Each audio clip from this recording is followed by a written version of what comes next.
Hello, my friends. Today we are going to take a look at the skies. Well, beyond the skies, or more specifically, we are going to look at the observatories used to look at the stars in the skies.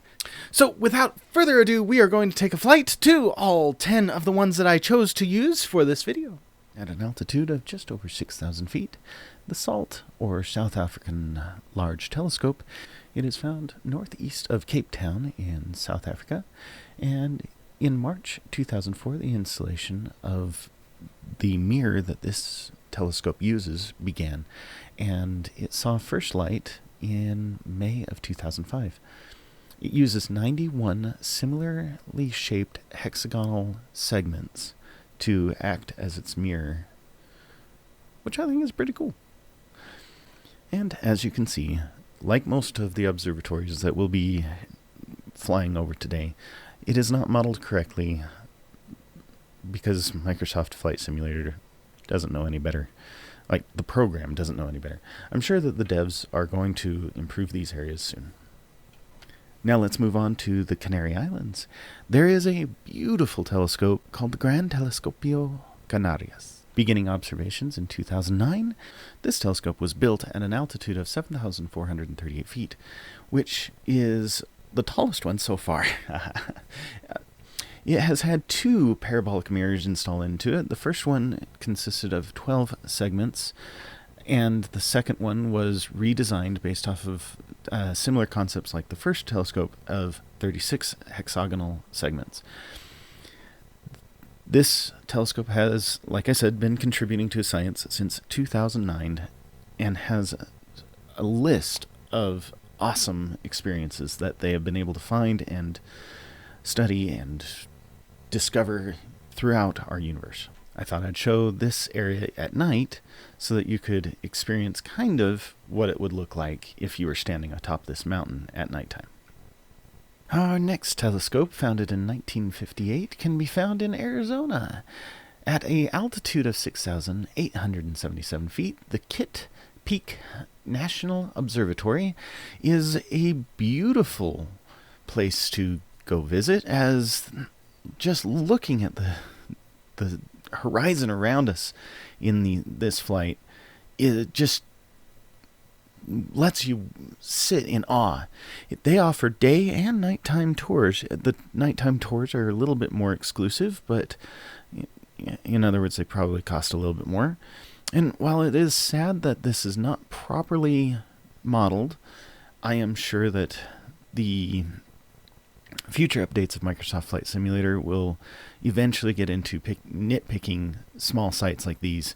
But for right now, we can enjoy the beauty of the area around here and know that just south of Tucson, Arizona, you can visit a observatory and just see some of the wonderful things that they are doing there.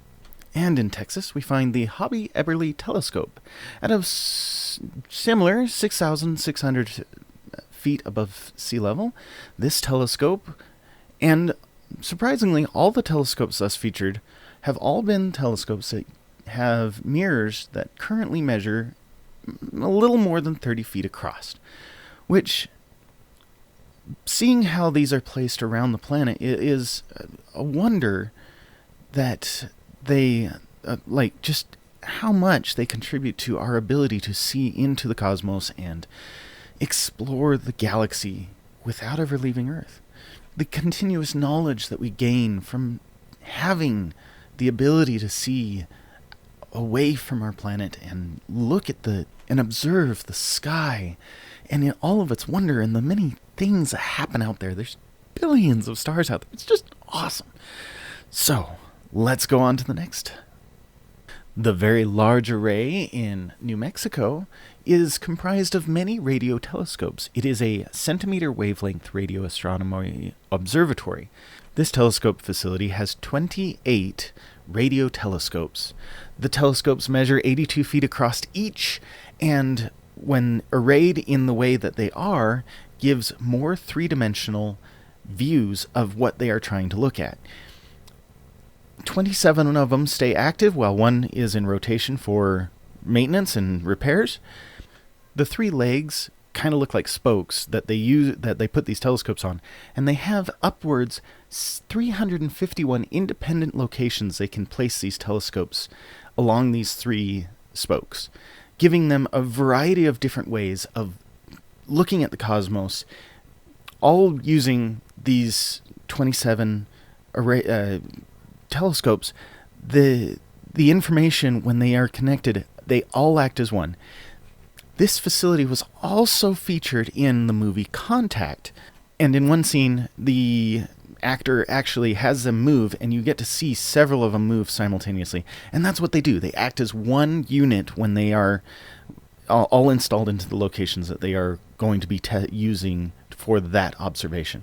If you happen to be on US Route 60, you have a chance of passing this beautiful facility, and it is found at an altitude of 6,969 feet.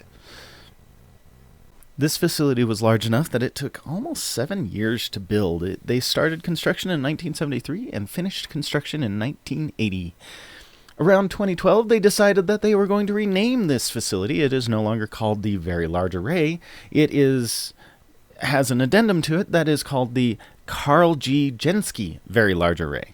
So, if you happen to be looking for it, you can find it under Very Large Array, New Mexico, or you'll find it under Carl J. Jensky Very Large Array, both of which are correct for this facility. And it is a hard facility to experience because it covers so much land. I think if I were to go visit this facility, I would definitely want to see it in real life, by plane, and then go visit maybe their visitor center if they have one. Let's head south to Chile, where we find the Atacama Large Millimeter Array, or ALMA for short. This array gains a one-up to the large array in the United States because they built it at 16,597 feet in altitude, and it has a grand total of 66 unique telescopes. Instead of being completely standardized, these telescopes have slightly different sizes, but in groups. Like, there are like 7 groups of antennas, and they range from 12 meters to 7 meters across, and they're all designed based off of very specific specs, but they are produced by different countries that are contributing to this area. And this is a site that I'm definitely going to come back and visit when Microsoft Flight Simulator mentions that they improve Chile, because I really hope, I have my fingers crossed, that they are going to draw out this facility in full and make it look like it should, with all the radio telescopes pointing maybe just straight up or whatnot, but to give the visual of what this facility should look like. I'm super excited about this one because this was just... They adapted to the ground. They didn't have to level everything.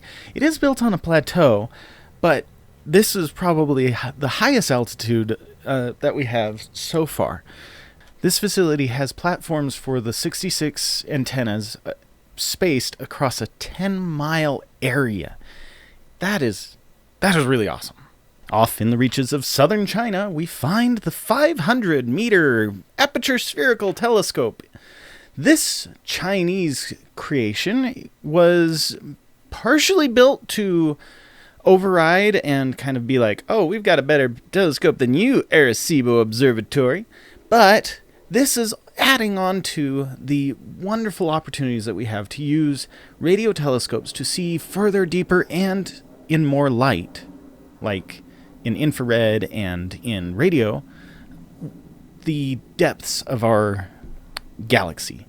Unfortunately for the AI, this looks like a very beautiful water storage unit. But this is right where this beautiful dish will be when, and hopefully when, Microsoft improves this area and shows us what this beautiful device is. It was declared fully operational in 2020, making it our most recent addition to science, but it does not have all the capability that the Arecibo Observatory had. I wish I had better news about this next one. The Arecibo Observatory was one of my favorite radio telescopes of all time. It was featured in the movie GoldenEye and was shown again in the movie Contact. This particular facility was just outstanding. It had a aperture type arm in the middle, suspended in the middle, that would allow them to refocus the dish and see in different ways, even though this is a static dish.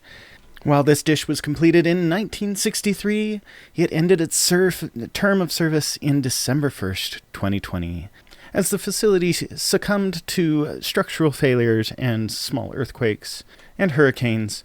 This structure disintegrated on December 1st, and it was one spectacular disintegration, as you can go look it up, because it was being inspected at the time that it fell apart, and there is footage that you can watch of this spectacular spectacle, and a sad, dawning reality that this location that I have always dreamed of visiting will never be the same, and I will not get to visit it in my lifetime.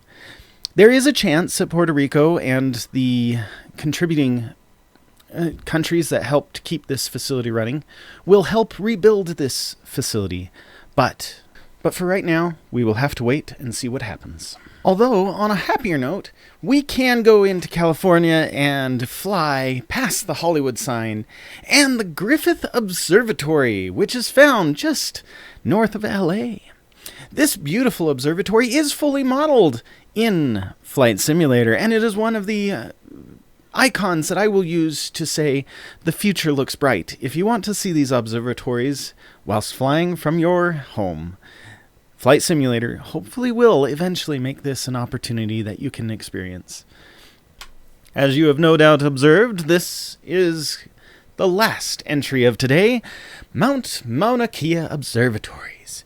This beautiful, beautiful volcano is the largest volcano in Hawaii, and atop has a variety of different observatories that have been built over the years. It was first started to be built for specific astronomy-based items in 1901. And from there, we have had many facilities built. Much to my surprise, when I visited this is what actually kicked off this entire project. I wanted to fly to the top of Mount Mauna Kea. And to my surprise, I found in full detail all of this facility. And when I saw that, I had it recorded, and I was like, you know what? This is where I'm going to make this video from. Mauna Kea Observatories. That is a hard word to say. I love the fact that these observatories are here because it makes it one additional place that I want to visit when I get a chance to go to Hawaii. And oh, wow, did the day that I flew this just look spectacular. The view all around this mountaintop, or volcano top, is spectacular. Hawaii has so many gems that are worth seeing, worth visiting, and worth getting the experiencing.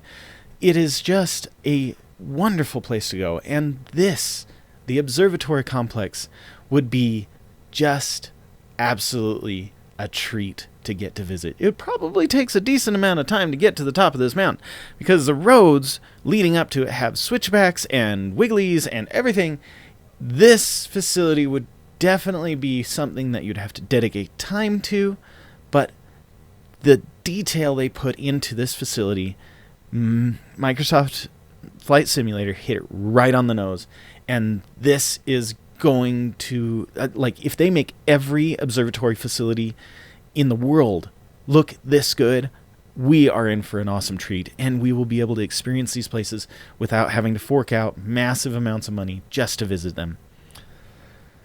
Oh, that is my 10 that I have found. There are more, but for some odd reason, it's like hunting down a list of this. I found a huge list of observatories throughout the world, but finding them on either Google Maps or Bing Maps or any types of satellite maps is kind of hard. And these were 10 that I was able to find, and I was like, yeah, the image looks good enough that I should be able to kind of give a general idea of what these look like. And sure enough, as we got to these last two, the beautiful detail shows us the potential of what Flight Simulator is going to do in the future. This is just awesome. I love it, and I hope you guys enjoyed the flight. If this was an actual tour, like flying tour, this would have taken several days to do because we flew all over the planet. Keep in mind, we went from we'll start from China. We went from China to South Africa to North Africa, all the way across the United States, mostly the lower end of the United States, but all the way to Hawaii. We basically went entirely around the world with this visit. Oh, and yeah, it just is amazing to see that not only is the skies something of an observable anomaly, but all countries are interested in learning and decrypting the secrets of the universe. I hope you guys enjoyed flying with me today. This has been a very awesome adventure. I realized that if I'd put them in the right order, we could have gone all the way around the world consecutively, because we went quite literally from China to Africa to Puerto Rico to across the United States and then into Hawaii, which is just about almost all the way around the world. So that was pretty cool. That's all I've got for you today. Have a wonderful weekend, and we'll see you next time.